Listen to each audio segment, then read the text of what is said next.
Like, sorry. And then they think they're cool, and they think, I mean, like, so, and the guys think they're guys. But I'm like, sorry, dude. Like, you're drinking something that's 4% alcohol. Yeah, I'm gonna say here, beer is for grown men. I'm gonna tell you right now. I'm gonna say here for our show, if you put a White Claw in the crisper, you're not a crispy boy. I'm just gonna tell you right now.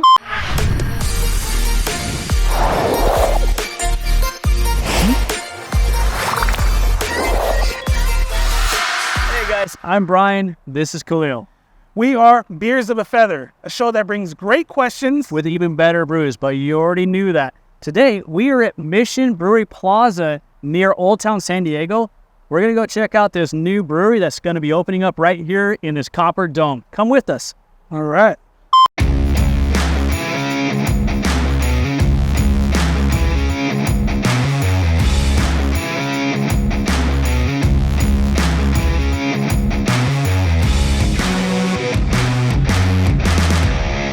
We are here with Rhett at Niuhi Brewery here in San Diego, California, right down the street from, you got Old Town. We have a trolley ride outside. Yep. Luce Libre's down. Luce Libre, yeah. Washington Street. So this is a beautiful location.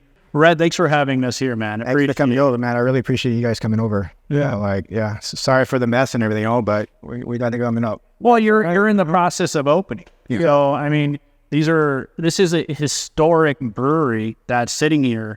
And yeah, there's been a brewery in this building since day one. It's a historical landmark in San Diego. The building's like over 100 years old. Mission Brewery was in here originally, and then it transferred to a couple of other little spots as well too. And then there's still like some iconic breweries that are still up and running here in San Diego that started off over here. Well, and that's just you got a history and it's just generational coming from, and that's why I feel this is an iconic building. Mm-hmm. Yeah. You know, it is not the biggest location, but it is iconic. Yeah.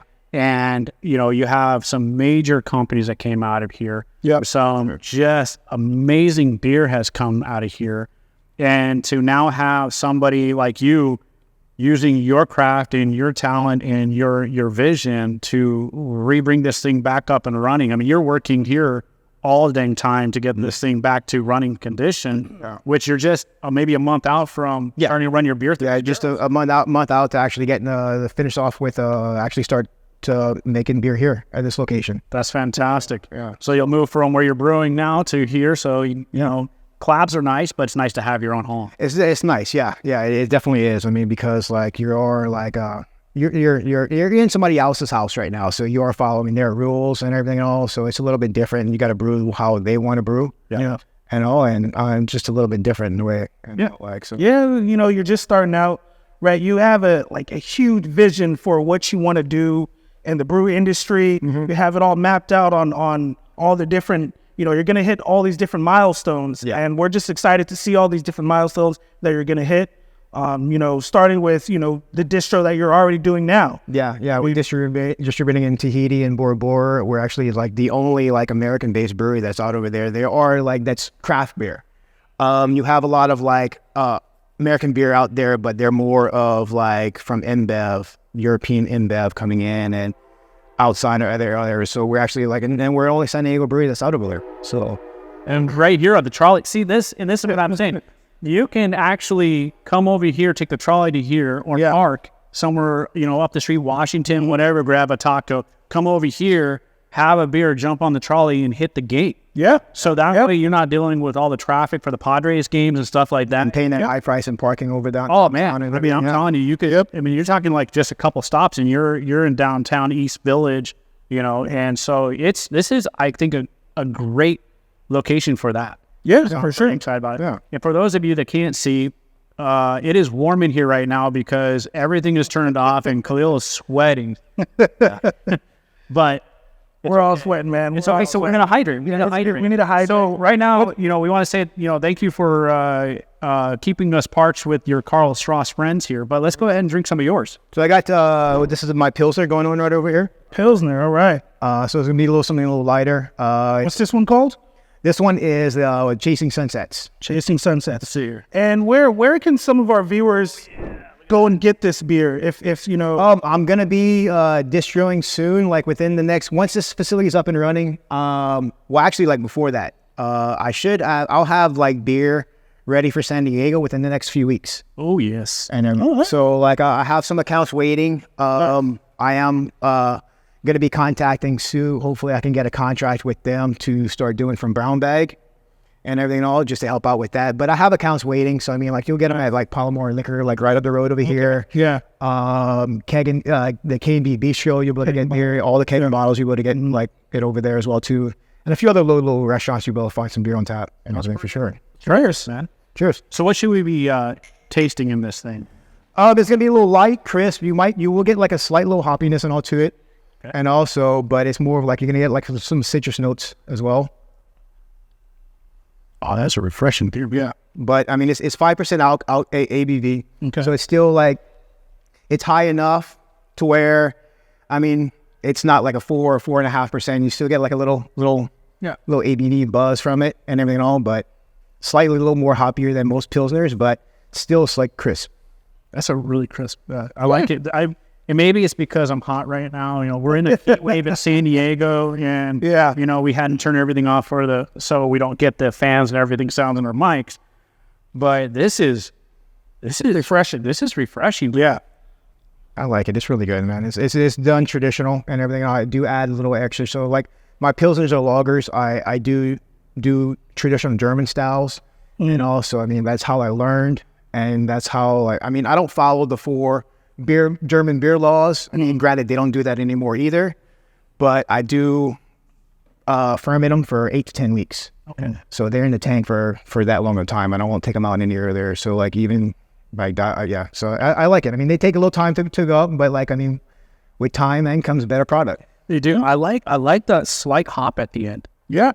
You know, like you got a nice crisp Pilsner, and then you just sit for a second, and you're like, okay, there's some hop taste in it. I definitely taste that. I was contributing it all to the German style that you were doing. Yeah. Because it's always funny because when people tell me they're doing a European German style, I can tell the difference. I can just it's like one reason too. Like I mean, I do like I mean even my wheat beers too. Like I'll do a German wheat beer because like I'm not a wheat beer drinker and all, but I can't stand American Hefeweizens or American wheat ales.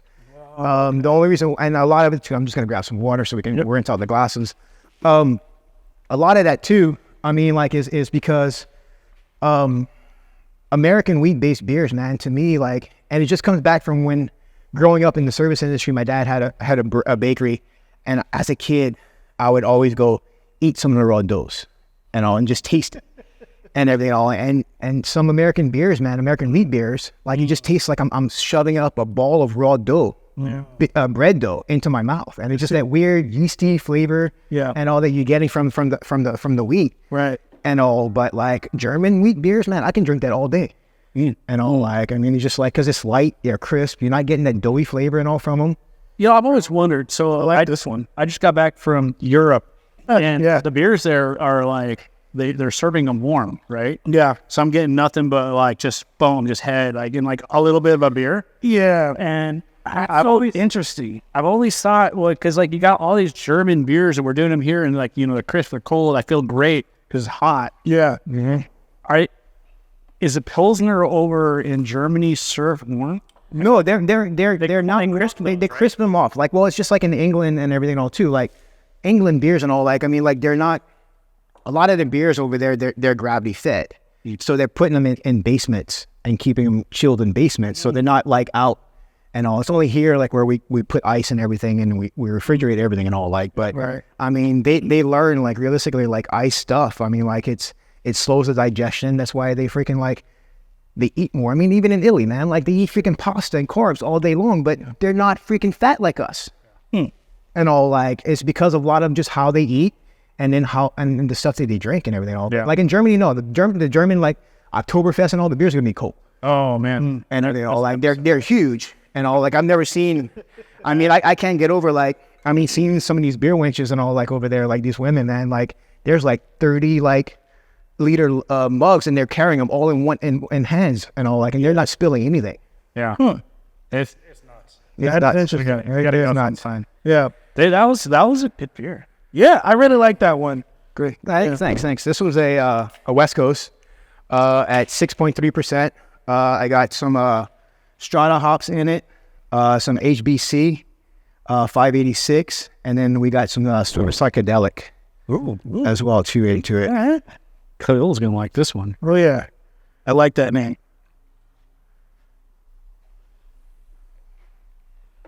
Salud. Salud. So it's nice, like skull. Yeah, right. You know why they call it skull? I remember hearing about it. Viking, it's a Viking tradition. That's right. Back in the day, like it's because they literally like were drinking out of skulls. Yeah. That's a West Coast. That's a West Coast. It's not as hoppy as I'm used to when it comes to West Coast, but it's still really good. It's like it just goes down smoothly. It goes down smooth. I mean, you have that dryness at the back end, like all your West Coasters have. Right. What I'm trying to stay away from is using Citra hops in my West Coast because everybody puts Citra, and I use Citra, and all I do, I'm not gonna die. Then hop is a beautiful hop, and everything all. But like, I think it's just like in West Coast IPAs is just overused. And everything all but I like the low dryness, and you're getting the dryness from the HBC and everything all, and the super psychedelic, you're getting that slight tropical fruit. That's what I'm getting. Is that the fruit, light fruit, and you get off the first note, like when it rolls in your mouth, you get that West Coast, the dry, and you get the West Coast flavor, and then you're waiting for the hop burn, which you're not getting. Out there. And I like that idea because so many West Coasts, I mean, like you drink a West Coast IPA, and the next thing you know is like you can't taste anything. So you go with another West Coast IPA because you can't taste anything at that point, right? Yeah, because you just got you got that hop bitterness, and it's just like it's just going through like. And then these two are like all these beers that I have going right now, or actually the beers that are getting like pushed out to Bora Bora. And like the first run, like this, I just got done with the first run, and then my buyer was like, they want more the West Coast IPA because it's like selling out over there. They like my Pilsner, and I'm doing a lager for them. I'm going to be doing a lager in the next run as well. Yes. But they want that deal because it's actually like a lot of the stores, and that's 1,400 cases they bought, and then like it's 350 cases of each label, and they already basically sold out of the West Coast already. add more to it. So they're gonna add more to the order. So like they're voting off and all like. So like I'm looking like I'm trying to get out to where like next on the next batch I do 2 containers instead of like 1 container. Yeah. So right now you're specifically just brewing out of Mission Brewery, there in downtown. Yeah. Is it just you? Are you like actually in the facility brewing all the beer? No, just your beer, or you got other people doing it for you? Well, they're I'm not able to brew. They have their brewer do. Oh, okay. And they're all It's your recipe. It's my recipe, and everything's all me. Yeah. Nice. They just follow the recipe. They follow the recipe and everything, and go from there. Well, they're a good company. I like that. I'm glad. And they just rebranded as well too. Yeah. They're now being distributed by Budweiser now. Okay. Which is good. I mean, because that's global in a way. And all like, I just, I was just always like, but doing that with Budweiser, they're always about like, once you get distributed by them, like they always like try to buy you out later. So, and that all, I'm not saying that Mission's going to sell out or anything like that. Like, I mean, sadly, we've been having a lot of breweries here. Have been having and it's not them selling out, it's just them having to sell. Yeah. I know it's not, I mean, it wasn't on their wishes, but just like making some bad moves or whatnot, or just like, just deciding they want it out of the business and everything. So, but I know like with InBev, they get a little aggressive sometimes, but I mean, there's been some breweries with them and Constellation that have been like, the companies have been buying themselves back from them as well too. Yes. And all, which is good. Yeah. And also they've been allowing that the company that sold it to them buy them back from them. Well, we're seeing that. Not necessarily that exact same thing, but I mean, you have Carl Strauss. I was just looking at Carl Strauss.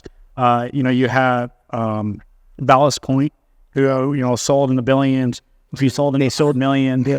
And Stone just sold. Stone sold to Sapporo, and then now Sandiego is going to start brewing Sapporo. Yeah. So that we have, we just had a thing with Wagner over at Stone Brewery. Yeah. And we go and do his events with him, and it's fun, just cigars and good food. And then they do like local small barrel beers for just that event. It's a lot of fun. And it's all employee done. Like their brewers are like, I'm going to do something crazy for this one event.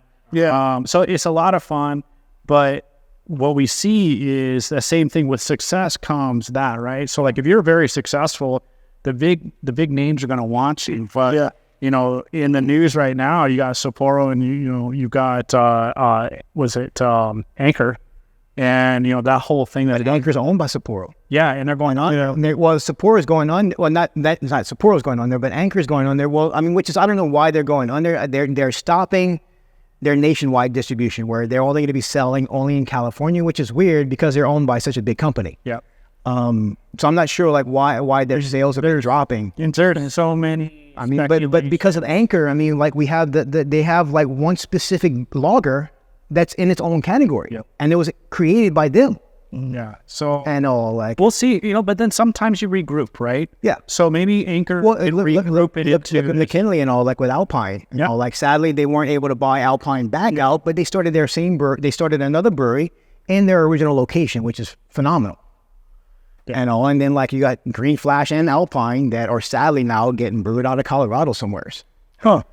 Interesting. And everything. Yeah. So we'll see. Who knows? And that's the crazy thing about craft beer. Yeah. Is like you just don't know. It is such a volatile industry where it booms and it goes and booms and it goes. And on the news, like less people, the younger generations, less of them are drinking, right? Mm-hmm. So, but I don't know about that because I still see them out and about. You see them out and about everything else. So like I don't know, man. I think they're drinking. I don't think they're doing your little freaking surveys. Exactly. Because you have, I mean, like we're as like smaller craft beers, we're not going to do surveys. We're going to ask our customers to do a survey, but like these are the companies that are actually like are paying people to do surveys.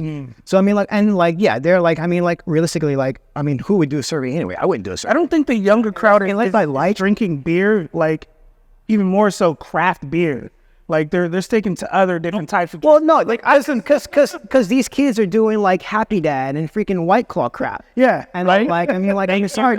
And then they think they're cool, and they think, I mean, like, sorry, and the guys think they're guys. But I'm like, sorry, dude, like you're drinking something that's 4% alcohol. Yeah, I'm gonna say here, beer is for grown men. I'm gonna tell you right now. I'm gonna say here for our show, if you put a White Claw in the crisper, you're not a crispy boy. I'm just gonna tell you right now. I'm gonna use it. I'm gonna use it to make a mixed drink. Yeah, there you go. You know what? I'm gonna use it as my soda drink. I'm gonna use it as my soda and use it as a mixed drink. So what do we got in this red cooler of Awesomeness? So I got our last little one. This is an unfiltered IPA. It's 7%. So this one does have Citra. Okay. Right. It's gonna be. I got white wheat, some flaked oats. We got Citra, and I have to look at my phone on the rest of the hops that I have on this one. This one looks a little hazy. Yeah, it's gonna be a hazy filter. I like it. Oh yeah. It is such a there's such a push for the hazes right now. Yeah, like they are. I'm loving it. Yeah. I got Waimea and I got Nectaron and Nectaron in here as well. Okay. Now that is a hazy beer, man. Yeah, that is a hazy beer. Cheers, brother. Cheers. Sorry for the head. Oh, you're good. No, it's fine. Look at that. That is like almost foamy.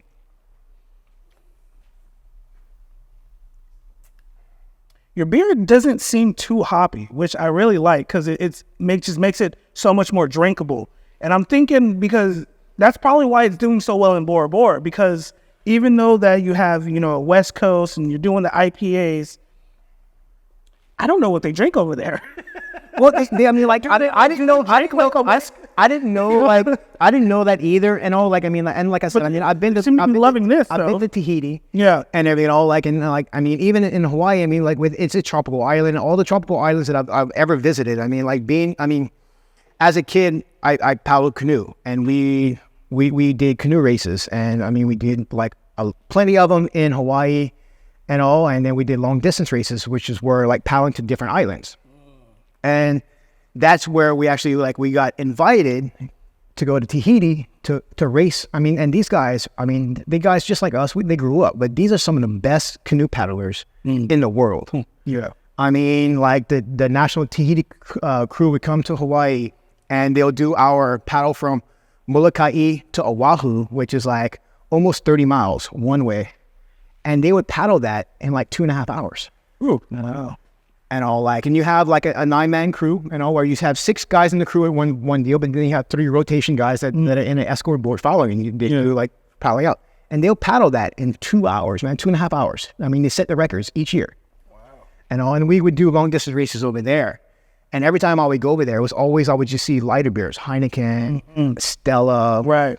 And you would see like other like Belgian ales, stronger beers, but like you wouldn't like realistically like, I never seen anybody in the areas drinking the Belgian beers and all like, but like, so I was more focused when I brought the requisition offer from my wife and all like, I was like, okay, like, and I gave her like just a list, and I brought all my light beers, my lagers, my pilsners, and everything, all like Koch, and everything, all like, and she was like, okay, like, well, I think like some like they wouldn't mind like some heavier beers, like more alcohol beers. So I was like, okay, like next meeting, then I brought in all my West Coast. Yeah, they have the APV, but they're still light and crisp and very drinkable. Yeah, I think that's why they do so well over there. I mean, it's just we're 16 breweries in right now, and this is the first set that I've had that have been consistently well drinkable, as you say. Like I can drink any beer, and as you know, like some beers I just don't like. Got to get you a sour, man. But you know, is so interesting is that you get the flavors of the genre of the beer. You know, if it's a Pilsner, you know, whatever your genre is here, you're getting the flavors, profile of your West Coast, but you're not getting punched in the face with just that flavor palette. Where you're getting like, okay, now I'm stuck at this beer. Yeah, the flavor's not too. We are doing the progression with the ABV, right? So like we are, if you're going to do a flight, we're doing the flight, right? But at the same point, the West Coast didn't kill it for me to have this hazy, right? So, and I had 2 West Coast and then the hazy, and I can taste all the intricacies within this hazy after that West Coast. You got some fun beer here. I'm excited. I appreciate it. I'm excited to see where you go. Well, that's one. Yeah. He's like, I'll take the can. Which one is it? Oh, you're good. Yeah, there's plenty more. Oh, that's fun, man. Well, Rhett, thanks for having us. Thanks for coming over. You know, I really appreciate your vision. I really appreciate what you're doing. You know, taking over this spot. I mean, it's gonna be a lot of work, but you have it in you. It's gonna be great, and you know, your end result's gonna be great, man. Yeah, I mean, Like this brewery that has been down for quite a while. So much history, and to take it upon yourself to bring in and bring back up the history that is Sandiego West Coast Brewing. Yeah, this is the heart. If Sandiego is the mecca of craft brewery, this building is the heart of it. From 1912, I think it is. Yeah. You know, and so, I mean, thanks for doing that as somebody from Hawaii that is not a Sandiego native, to keeping this building alive, man. Because it's, you know, this is where it starts. I hope so. I agree. It's the love. Yeah. It's just the love. Yeah. Okay, guys. Thank you. Niuhi Brewery has joined the flock. Until next time, you'll catch us on our next episode. See you guys later. Take care. Niuhi. Thank you, guys.